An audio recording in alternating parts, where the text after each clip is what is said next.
Hello YouTube, and welcome back to Dangerz0ne Plays Dead Space. So today's episode is going to be a little bit special. So this is episode 4. Yeah, I haven't had that many to forget where I'm at. This is episode 4. I've had some issues with this episode. I've had a couple issues. My episode 3 would not upload. I uploaded that thing like 6 times. And every time I had some new type of problem. So finally I got that up and working, which is good. But episode 4, the audio, I was a dingus, and I forgot to plug my microphone in. I believe that's the culprit. And so I just recorded the game audio, and that's it. And it's silent. So today's audio is going to be... I'm just narrating over my gameplay today. So yeah, it may be a little bit different, my narration today. A little more off topic, or a little more on topic. I don't know, we'll see here. But it gives me a nice way to maybe review myself watching my footage back a couple times. Actually, and with this audio, I've had issues. Like, I've recorded this audio, I think, like 3 times. And just had, like, different issues with that, too. So, you know... Anyway, still getting used to YouTube. Don't think I didn't notice this man's head explode and the tentacle baby in the background. I do see them. We're going to meet a lot more of those tentacle babies. And that man was an idiot because the door was open right next to him. And he could have run in here and met me. And I could have defended him. But he decided against it, you know, for dramatic effect. And I still am wondering, because it's like... You know, pretty much everybody on the ship is dead. Like, I'm assuming the crew for the ship was, like, massive, right? Like, this is a huge ship. Yeah, that baby is on me right now and stabbing me. Well, never mind, he's dead. But, anyway, you know, the crew on this ship is, like, completely dead. And yet there's, you know, these few individuals that survive. And that guy looks pretty unscathed. And then when I meet them, they die. And I know that's for dramatic effect, but, like, how did they last this long? Like, right at this moment, they died in that dumbass way? Like, he's suddenly like, there's a demon baby in here trying to kill me. I'm sure there are plenty of demon babies that you've already met at this point. Let alone, why don't you put its pseudo armor on like Isaac? It seems to help him out. Anyway. I hope you all are having a wonderful day, by the way. I know I am. It's been a pretty good day. If I can get this audio recorded right. If this audio actually ends up with the video and being uploaded today, that would be a fucking miracle. I'm going to mention here, the baby creatures, you have to chop off their tentacles like that. Those are their limbs that you can shoot. You can't, I don't think you can actually shoot off their little, like, baby limbs. Also, this is the prosthetics lab. By the way, none of these jump scares are going to scare me, because I've seen them like 4 times now. So sorry. But anyway, this lab is like filled with babies, and it's like the prosthetics lab. And my question here is like, so are they just growing babies, and then like they cut off their limbs, and then grow them into like adult-sized limbs? And then, you know, the babies like regenerate, and they just live in those like little, you know... utero cages for the rest of their lives, or what's going on in here? And obviously I've taken interest again in the body dysmorphic fat man there. Anyway,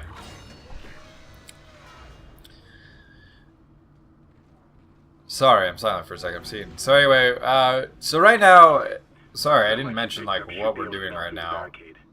Use the shark badge to ignite it. Hope I can hold this position. Hammond pretty much says, so we're in the med labs, and we're trying to find the captain so that we can get more information on the ship. We need his rig to access this information because it has like passwords and identification and stuff in it. And right now he's behind like a blockade. So we're walking through and we're getting the different items we need to actually open up that blockade.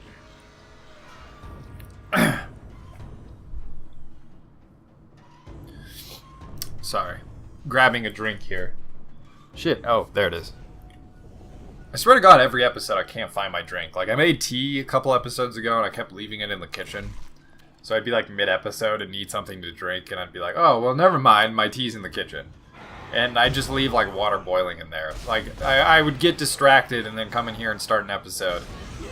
Kind of sums up my life in general, getting distracted and forgetting to do things.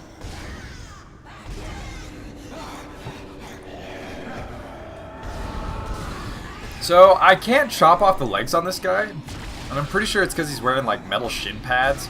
Like maybe he was a soldier or something. I'm not entirely sure. It seems like everybody in the future on this ship is wearing like armor, which you know, this is a mining vessel, so I guess that makes sense. But anyway, and you know, hopefully we'd create armor to protect people in the future for hazardous jobs. Even though you think we just like make robots do it, but this is not the universe we're in, so that's okay. But I'm trying to. Yeah, so anyway, we're gonna head to the next area to find something I believe to ignite the thermite, even though, like, my question is, like, can we not shoot it with, like, a plasma cutter? Will that not ignite it? Do I have a misunderstanding of what plasma is? Do we have plasma guns yet? Is that a thing? So I know plasma is a thing you can create. I remember when I was in school, people saying that, like, you could create plasma if you skin a grape and you put it in the microwave, and then you just run the microwave. And when the grape catches on fire, that's plasma. I don't believe that. I call bullshit on that. As I do most stories that I heard when I was younger, but yeah. So I've been watching JoJo's Bizarre Adventure. This is a weird segue here from grapes and microwaves to JoJo's Bizarre Adventure, but hey, you know, whatever. I'd never seen it. I'm kind of behind the times. I know the manga's been going on since like fucking the 80s, I think. And so I started watching it on like Crunchyroll. I think that's, yeah. And pretty fucking funny series, actually. I like it a lot. You know, I always had a lot of friends tell me like, hey, you should check out this show. I mean, I like anime a lot. It is something I'm into. More so the older series. Not to be that guy, but like over just the past couple years, there really hasn't been anything that's like blown my socks off in like quality. Not like when I first started watching anime when I was like, oh god, I don't know, 15, 14, 13, I don't know. I mean, I was introduced to it through Adult Swim, as I feel like a lot of young Americans my age are.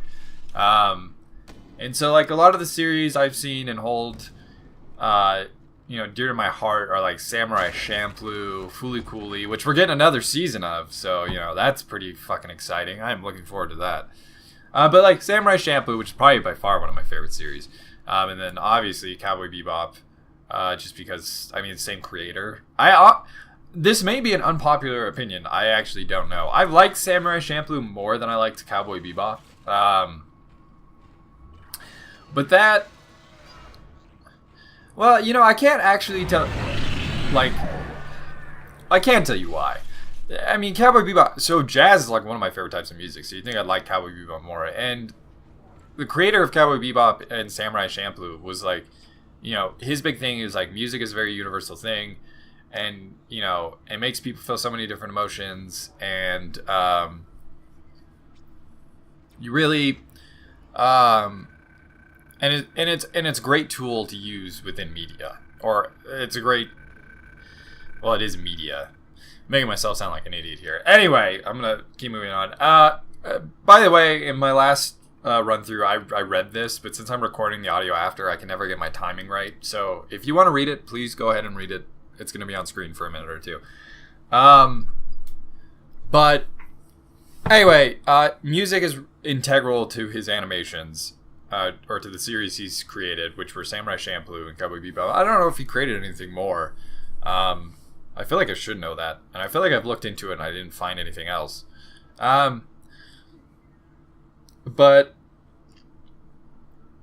so the difference between the two series, well, there are a lot of differences, but like Cowboy Bebop is like a, you know, a Western space kind of space show. And Samurai Champloo is historical fictionalization of Edo, Japan, that follows two samurai and a girl who are looking for her father. And that series, instead of using jazz, uses rap, and it kind of uses. Actually, it's supposed to represent the Japanese rap movement, which is actually quite big. But it also has a lot of music by the late New Jabs, which, if you haven't heard any of his music, I highly recommend you go check him out. He's kind of Dangerz0ne music. Anyway, he's like a forefather of the genre of music. I mean, people replicate what he did. He died in a car accident a couple of years ago. Maybe more than a couple of years ago. It could have been like 2008 for all I know. But incredibly sad. His music is phenomenal. I absolutely adore it. And I absolutely adore it within Samurai Champloo. So if you haven't heard it, go check it out. It's Nujabes, New Jabs. But he, anyway, shit, I don't even remember what I was talking about at this point. I think I was just telling you the difference between the series. Oh, and why I like Samurai Champloo more. I think the other biased part I should probably tell you is I studied history in college, and I think my long-term goals have been to be a professor, a history professor, or to do research within history, which you're like, oh god, that sounds incredibly boring, but hey, there's some of us out there that's what we enjoy. And so, surprisingly, Samurai Champloo is like relatively accurate historically. I mean, I don't want to say it's like 100%. Like I said, it's a historical. It's like fictionized history. You know, they follow real historical events, but they, you know, obviously it's a story that, well, I don't believe ever existed. Those noises in the game right now, and why I was walking in a weird circle was my controller was having problems. It like wigged out for a moment, and I just started drifting.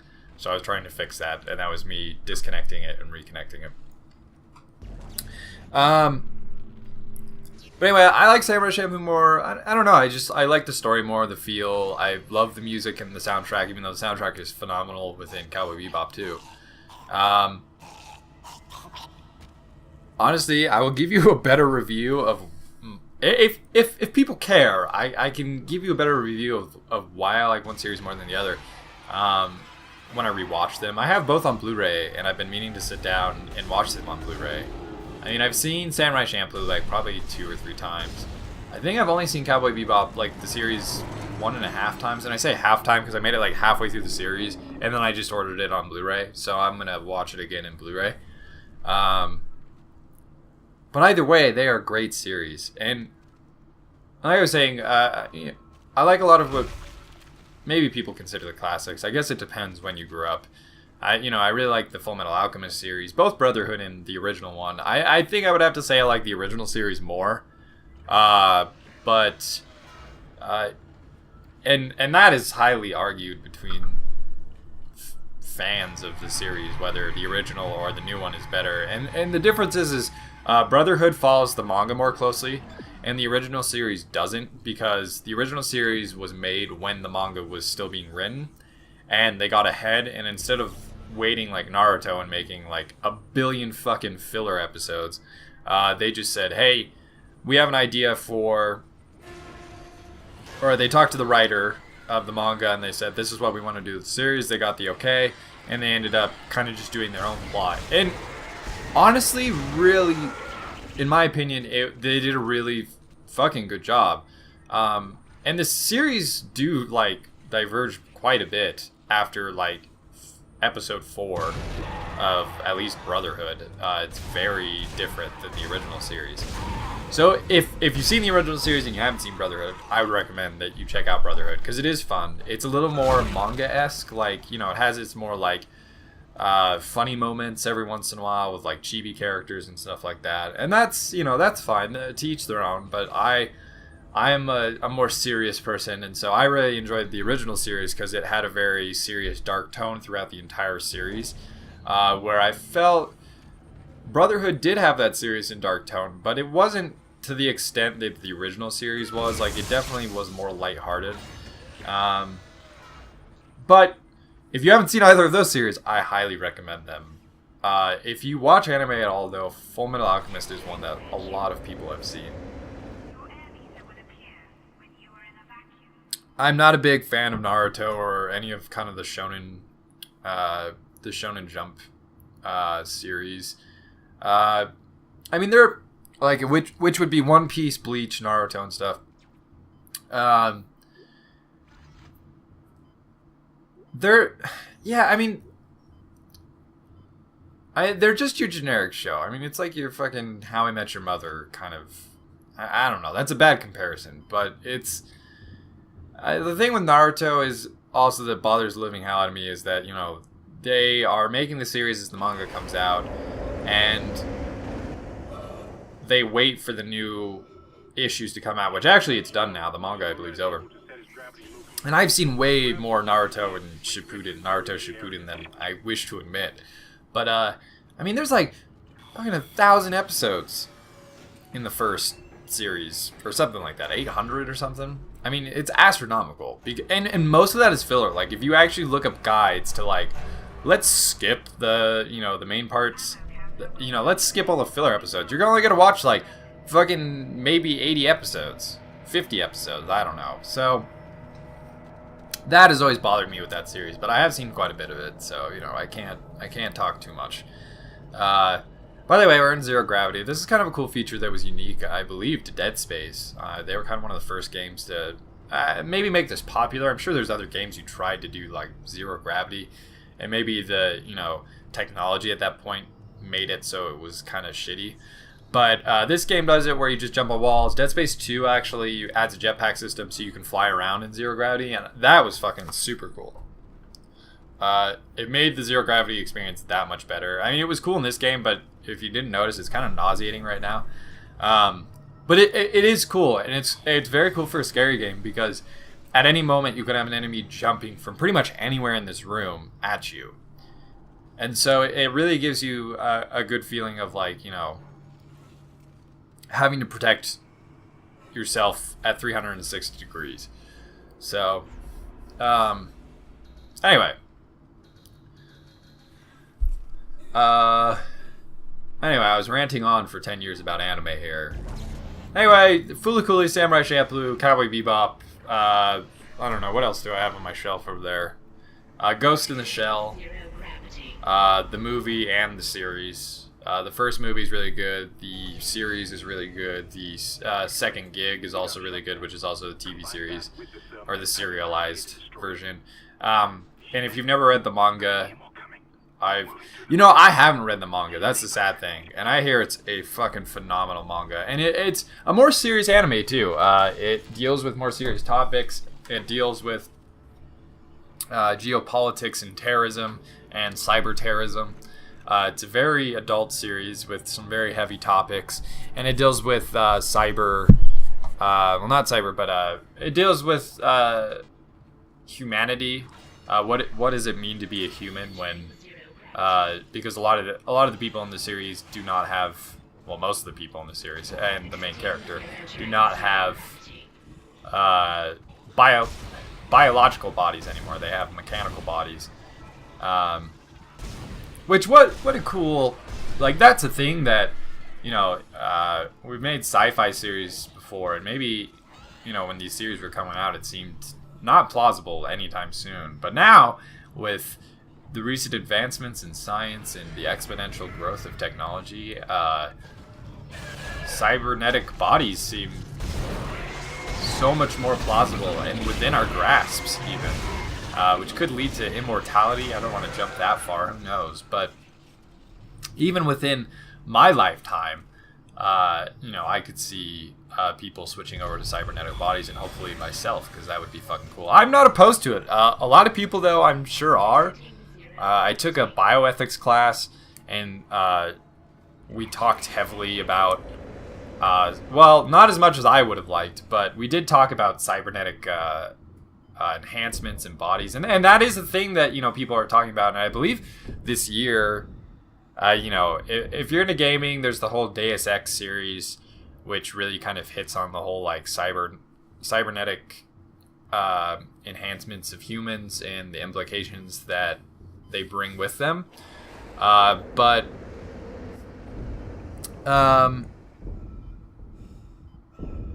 I think there is a conference this year that's going to be talking about what it means to be human, what's going too far with these enhancements and different things like that. Anyway, I'm going to wrap up my rant here. Hopefully you didn't mind it too much. I apologize. I went off for forever, I guess, since I'm not playing. But I'm going to be saving right here. So I'm going to call this the end of episode 4. Thank you very much for joining me. If you enjoyed this video, please hit the like button. And if you'd like to see more, please subscribe. And I will continue to try and post videos every day. I'll see you in the next video. Have a great day, and I'll see you again in the Danger Zone. Bye-bye.